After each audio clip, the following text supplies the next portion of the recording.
Si Eugene, ang primary operator ng UV flatbed dito sa Felix. Ito naman po, yung UV flatbed printer. As of February 25, madalas na ito magamit. Naka 456 pieces ako na run last week. Sa consumable naman po, nag-consume ako ng 0 bottle ng ink. Andito ang in-use supplies namin, maayos po. Dito naman po ang stock at unused updated ng inventory reports as of kahapon po. Ito po ang aking printer head. Ito naman po ang ABR plug. Ganito naman po ang tamang pag-head clean.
Ito naman po ang nozzle check.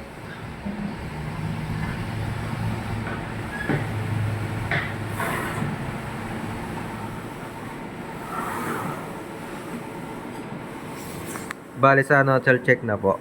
Sabog na po yung black tsaka magenta po. Nandito naman po ang aming ink tank area. Ang last disposable ng waste tank ay Wednesday po.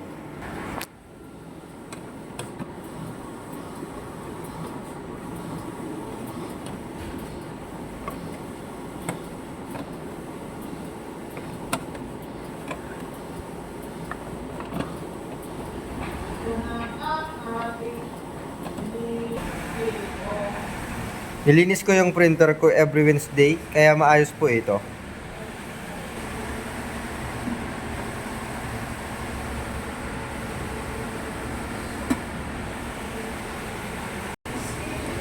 Sa PC naman po, ang hard disk level na sa C, tama lang po.